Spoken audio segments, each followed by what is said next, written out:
Yo tout le monde, c'est Oxas, on se retrouve aujourd'hui pour une nouvelle vidéo. Donc j'ai bien avancé depuis toutes ces semaines, hein, d'ailleurs la boutique arrive fraîche, on va prendre ça.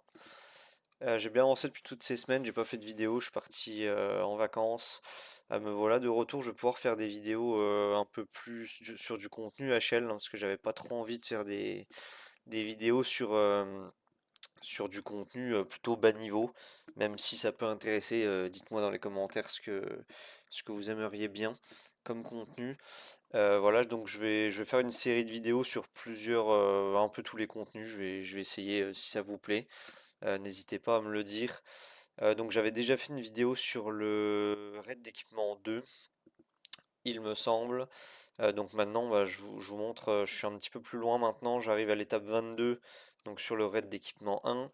Sur le 2, j'arrive à l'étape 21, ça je faisais déjà, je crois. Sur le 3, j'arrive enfin le 21, donc ça c'est cool aussi. Sur le donjon d'équipement 1, j'arrive au niveau 7.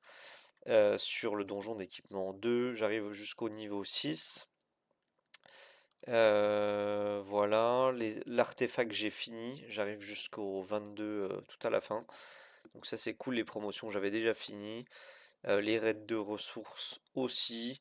Dans les factions j'ai un petit peu avancé également. Et en raz-de-marée j'ai un petit peu avancé aussi, je suis au niveau 158. Donc pas très loin d'avoir la dernière pierre de Volca pour avoir Volca. Éveil 5. Voilà, donc aujourd'hui ça va être donc sur le boss de guild qu'on voit donc ici. J'ai record ma run, donc on va la regarder ensemble. Donc voilà la team que je joue, je montre les stuffs après normalement.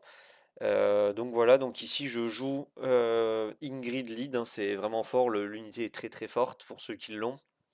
J'ai eu la chance donc de l'avoir et je lui ai mis des potions, donc maintenant elle est éveil 3. Donc mon objectif sur les prochaines potions Lord va être de l'éveil 5. J'en ai mis une petite sur Ezaret, comme vous le voyez, je me suis dit que l'éveil 1 de Ezaret pouvait être cool. Je sais pas si j'ai bien fait ou pas, je pense que c'est pas perdu, mais je l'aurais pas mise sur Ezaret, j'aurais pu avoir une Ingrid à 5, donc c'était peut-être mieux. Mais voilà, E5 pardon, on dit comme ça sur ce jeu. Et donc voilà, donc Ingrid ici qui est un bon lead pour mon équipe ici, du fait que j'arrive à avoir 4 autres persos de la faction des Sentinelles, je crois en français. Et après j'ai complété avec donc le petit Prétus et son lead. Voilà, parce que Prétus c'est un bon mage. Évidemment, il y a mieux, il y a les teams poison, il y a tout ça, tout ça. Et après, donc, je vais expliquer les autres persos. Donc, Halloween va être le seul et unique heal, puisque Diao Shan est considéré comme un soigneur, mais c'est un support qui va full booster ici. On a, j'allais dire Eldemort, non, comment il s'appelle? Ajax, le dragon. Donc Ajax qui a un petit passif qui fait augmenter les dégâts de toute l'équipe de 4%. Donc juste par la présence de Ajax dans l'équipe, on a 4% de dégâts en plus sur tout le monde. Donc on ne va pas jouer Ajax, mais on a plus 4% de dégâts sur tout le monde, donc ça fait plaisir. Et ensuite j'ai rajouté Ardea. Donc Ardea, son utilité à elle, c'est de pouvoir poser un break def. J'ai Ardea éveil 1, et l'éveil 1 en fait c'est que tout simplement son attaque basique pose le break def, donc ce qui va augmenter les dégâts de Kigiri et de Wukong qui sont les deux gros DPS, et de Neza aussi qui va taper très fort. Les trois gros DPS physiques qui vont taper donc très fort sur ce boss. Et on va faire donc une réduction de def. Je sais pas si c'est opti, si c'est mieux de mettre une vulnérabilité avec une Volca par exemple. Je ne sais pas, dites-moi dans les commentaires pour ceux qui sont plus renseignés que moi. Mais en tout cas, vous allez voir que bah, même sur du cauchemar 4, ça passe pour faire les 50k de damage. Et enfin en dernier, on met Carosa, je crois qu'elle s'appelle la petite mage. Elle, c'est un peu la même chose qu'Ajax. En fait, on va pas la jouer du combat, mais sa présence dans l'équipe va augmenter passivement les dégâts des mages que l'on joue, donc à savoir Ingrid et Prétus, et également Ajax hein, finalement, mais Ajax on va pas le jouer, donc on s'en fiche. Mais surtout Ingrid et Prétus qui vont faire 6% de dégâts en plus grâce à Carosa, et 4% de dégâts en plus grâce à Ajax. Je sais pas si ça se cumule, j'ai pas fait le calcul, j'imagine que oui, étant donné qu'Ajax booste tout le monde de 4%. Carosa uniquement les mages de 6%. Donc voilà, j'ai joué les deux, donc ça fait un plus 10% de dégâts qui est pas négligeable et qui peut-être me permet d'ailleurs de passer au-delà des 50K. Donc on va se regarder la petite vidéo. Je sais plus si je les montre les passifs avant de lancer, et je dois montrer les stuffs après. Je m'en rappelle plus. Je l'ai faite il y a quelques jours. Allez. Et là, du coup, donc on pose en premier Kigiri, très très important pour que Kigiri ait sa barre de rage. Ensuite, je vais faire des petites pauses hein, pour essayer d'expliquer. Ensuite, je pose le dragon. Alors pourquoi le dragon alors que je vous ai dit que je ne le jouais pas? C'est parce que je joue sur le dragon, vous verrez en fin de vidéo. Un set qui booste l'attaque des alliés qui sont dans la portée, un allié aléatoire. Et en fait, bah, s'il n'y a que Kigiri, le seul et unique allié va être Kigiri, donc ça va être lui qui va être boost attaque. Je sais pas si ça marche le fait de poser et retirer, ou s'il faut que le monstre soit présent tout le temps pour augmenter l'attaque. Pareil, ça je sais pas, mais dans le doute, voilà, je pose le personnage directement, et après ça, bah, je peux poser le reste. Donc là, on pose le Wukong, et même chose avec Karosa. Je joue un set qui va booster potentiellement que le Wukong. Donc voilà, ça va être le Wukong qui va être boost. Ici, on pose Diao Shan et on la met tout de suite dans le mode de l'aura rouge. Donc l'aura qui va boost les dégâts. Et enfin, voilà, donc juste, ça va très vite malheureusement. Je vais juste reculer un petit peu pour vous montrer. Pourquoi donc on pose Kigiri si vite? Pourquoi il faut vraiment le mettre premier? Regardez sa barre de rage à Kigiri. Quand il est full, il faut donc lancer son ultime, puisque l'ultime de Kigiri c'est en réalité une contre-attaque. Donc il faut ultime avec Kigiri lorsque le boss fait rugissement infernal, ou je sais plus le nom de l'autre attaque, c'est des comètes qui tombent du ciel. Voilà, et là vous voyez que j'ai tout juste le temps de lancer l'ultime avec Kigiri. Et on voit que l'ultime est en recherche de Kigiri, donc c'est parfait, il sait bien, la contre-attaque, pardon, c'est bien consommé. On peut retirer le dragon et mettre notre healer, et on est parti, donc avec ces persos-là, ça va plus bouger, cette compo-là, elle va rester comme elle est, et on va juste lancer les ultis, on va même pas les timer en réalité, on va juste les lancer dès qu'on les a sur tout le monde, et le win, pas besoin, c'est juste du soin. Donc c'est pas nécessaire de le lancer. Il me semble que je le lance des fois dans la run. Voilà, un pack de météorites. Là, on lance donc la contre-attaque de Kigiri. Comme vous voyez, elle est bien en recharge. Donc il a bien fait ses dégâts, Kigiri. Donc là, tout le monde a son ultime en recharge. Et le win, on s'en moque. Diaoshan, c'est pour changer de forme et passer en mode soin. Voilà, je vais vous afficher les dégâts. Donc Diaoshan, elle passera donc en mode soin si on lance l'ultime. Donc c'est pas ce qu'on veut. Là, elle est en mode boost. Et Ingrid, même chose, hein, elle est soit en mode multi-cible, soit en mode mono-cible. Donc là, on la met en mode mono-cible, puisqu'elle fait bien plus de dégâts en mode mono-cible sur une seule cible, comme son nom l'indique.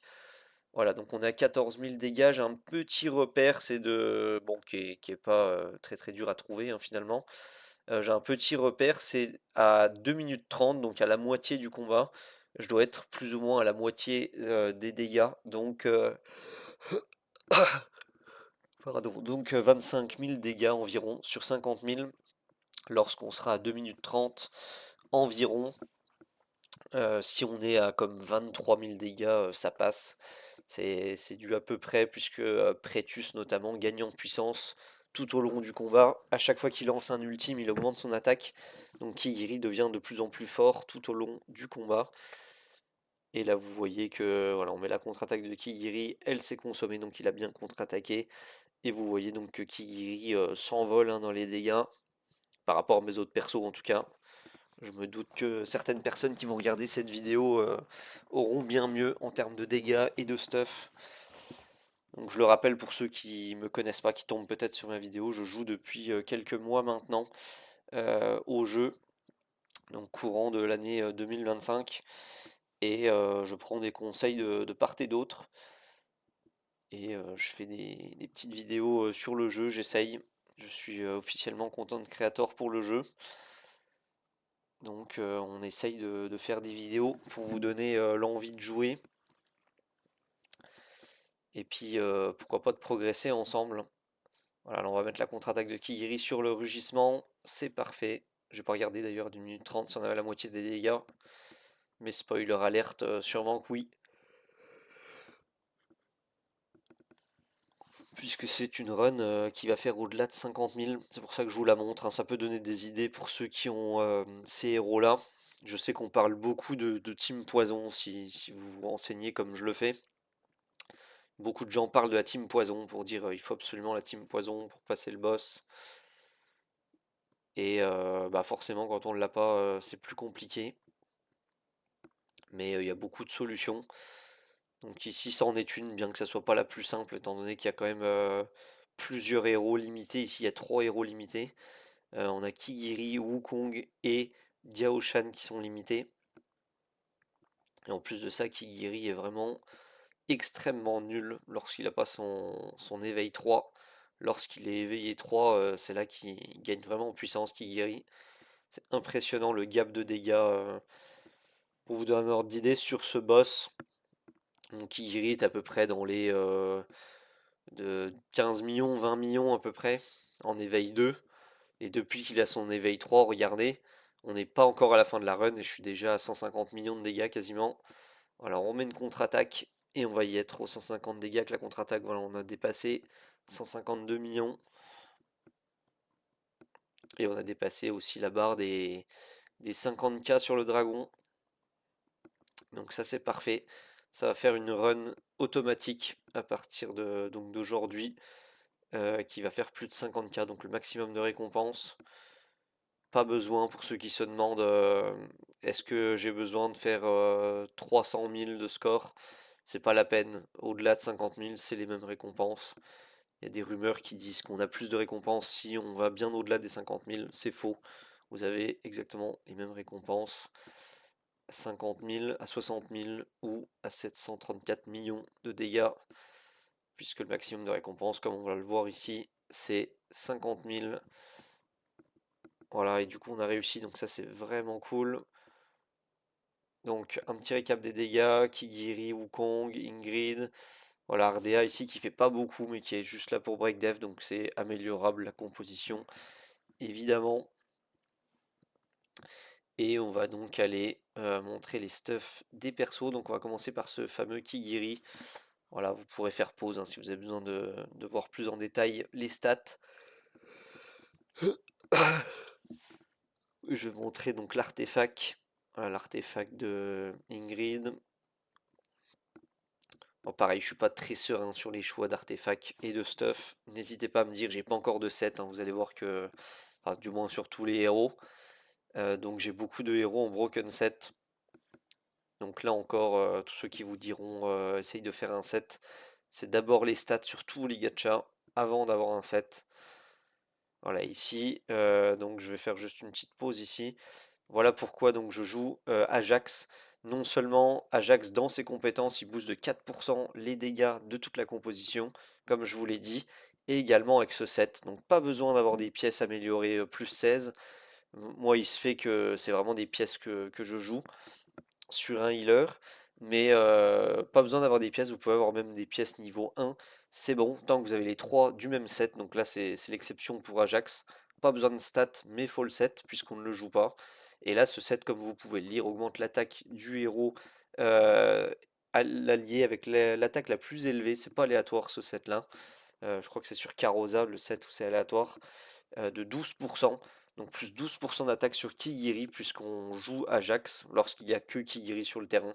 Donc ça réduit l'aléatoire. Et est-ce que je vais montrer la compétence sur Ajax? Non, je crois pas. Je ne sais plus. Voilà, donc on a Carosa ici et je crois que c'est elle qui a le... Voilà. Donc elle a un allié à portée aléatoire, gagne 10% d'attaque. Donc on diminue l'aléatoire en mettant Carosa uniquement sur Wukong dans sa portée d'attaque, de manière à ce que ça soit Wukong qui ait les plus 10%. À voir si l'effet reste après que Carosa disparaisse.